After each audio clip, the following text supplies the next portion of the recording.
Some of you have noticed that my social posts tend towards gardening when spring gets here. So I'm going to give you a tour around a Cabarrus County, North Carolina garden and give you some insights, especially if you're moving here from somewhere else and you're thinking about getting bit by the gardening bug. Now, I will tell you, I grew up on a farm. I'm used to ground level gardening, but y'all, I had enough of the weeds. And frankly, I can't get the drainage fixed in that one corner because I didn't want to spend the time and bandwidth figured out. Just be honest with you. So I decided this year I would build raised beds, and the most addictive Facebook group I may have ever been in, well, besides everything backyard chickens, that one's kind of wild, but the raised bed gardening group is full of information.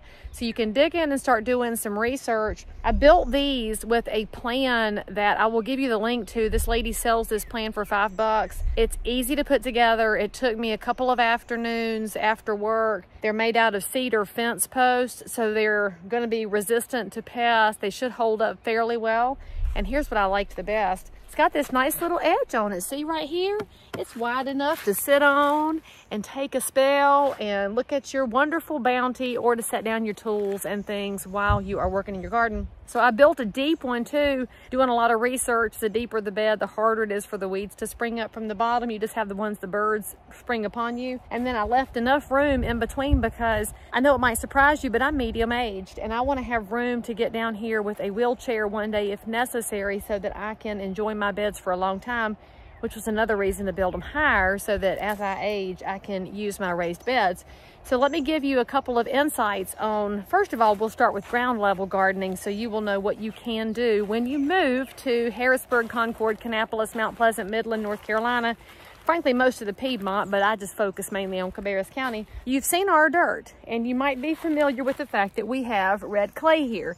Now, what you have to know about the clay is it stains everything it touches. So you have to have a good cleaning mechanism. I should probably make a video about that for y'all. But you should also know that because it is so hard and dense, it also retains moisture really well. So this is why in a drought, we can still get tomatoes here. It's because we have this red clay soil.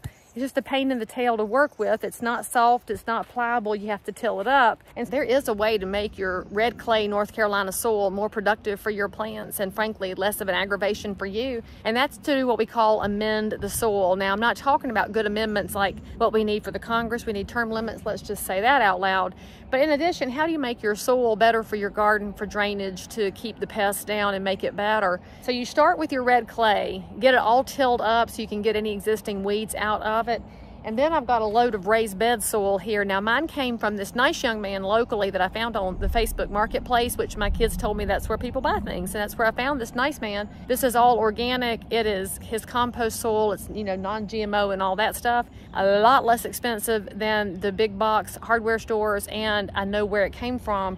So I'm gonna put a load of that down first, and then the second load I'm gonna put down, you can probably hear my roosters in the background. If you didn't know it, chicken poop is the best thing ever for your vegetable garden. It does not smell great, but it is so full of the nutrients that your garden needs, you'll be amazed. So if you don't have home chickens, you could make a friend who's probably glad for you to come get some of the waste from out of their chicken run or out of the chicken house. And we're gonna put that all on here. We're gonna till it in, and then we're gonna till it a second time. I'll put in a little more topsoil, and then I'll just keep adding in the chicken work as they do their manure, and I will have an entirely different basis here from which to work. Next season, I may test it and see if I've made any progress, and then I'll adapt how much soil and how much chicken manure. But you too can fix your yard. North Carolina is definitely the best place to live because even if it's not perfect to start with, you can make it a lot better. So in this area, I have tilled it and tilled it. This is where my cantaloupes and watermelons will go. I could grow corn here, but I just don't fool with corn. I buy it from my uncle's garden. Because yes, in my family, we sell things to each other. It's a whole thing. And some of y'all have been to the Christenberry Garden over near Concord Mills Mall. That's my uncle. And so what you'll find is that you do your ground level things here. Now you can do cantaloupe and watermelon in raised beds, and you can trellis it and hammock them, but that's just not what I'm doing this year. So in this bed, I'll just show you what you can grow here. I have some new blueberry reeds here. I have other blueberries down in my bed down there, but I want to have some that are a different one. And the good thing about gardening is you can try things out. I've also got some cauliflower. It's too late to have them in. They're probably not going to thrive because they like the cool weather, but they'll get a little shade here. So we'll see. And then in this bed, we have a whole bunch of spinach, which also likes cool weather. Again, we'll see. We'll notice as well, I added these trellises here because, honey, we can grow some pole beans here in the South, and then you can snap them on the porch with your friends and family. They freeze, they cook in all manner of ways. The breed that I like is called the Lazy Housewife. It's an heirloom one that you can get from Burpee. I'm all about heirloom plants. I don't buy anything with GMO, and I don't trust big food. I don't trust big pharma, which is why we have home food. This bed, we have some zucchini and squash.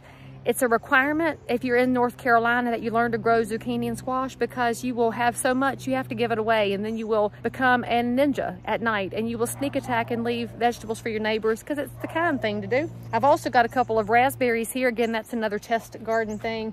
And then I'm going to have some okra come up right here. Now, okra loves the heat. So okra is a very southern plant. And in fact, if your okra is not thriving, it's probably because you don't have it in enough heat.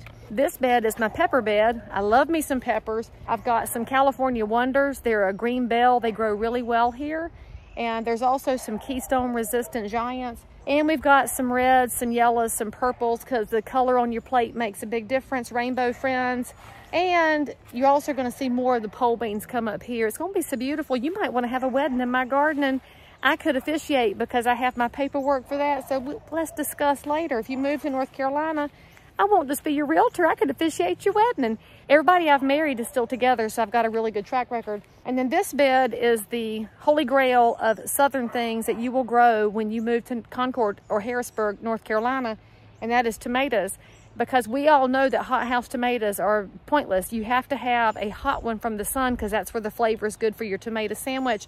And if you want to know how to make one, follow my link over here to my recipe item for tomato sandwiches. Better Boys, best slicers you'll ever have. So I got Better Boys. I've got some Sweet 100s for salads. That's the little cherry tomatoes. I've also got some Cherokee Purples. They're one of my favorite heirlooms. And I've got Romas because they're good for sauces. And then I'm testing some purple asparagus down there. Don't know if it's going to take or not. We'll find out. One good thing about gardening is you can try things, and if they fail, you can try again, and you are not married to it forever. It's a little like real estate. You have to learn some things as you go, but once you get some base knowledge, you can do a lot of great things. And so these up here are my herb beds, and we've got some lemon basil, some dill, and some sage in the middle there. And of course, I got to have a little bit of garlic, not a lot, but you know, you got to keep the vampires away somehow. And then eventually I'm going to add a compost corner over there. So what you should know is that if you move to North Carolina, to Cabarrus County, and if I'm your realtor, I might give you a bag of squash and zucchini if we're in season. But in reality, you're just going to experience these first warm days. You too are going to want to be a gardener, and I'll give you all that I know as a native of this area for your garden and beyond. And for the record, you don't have to have a ton of acreage to get a little garden going. All you need is a patio and the desire to grow something yourself and enjoy the heck out of it. For more information about buying or selling in North Carolina, specifically Cabarrus County, you reach out anytime, honey.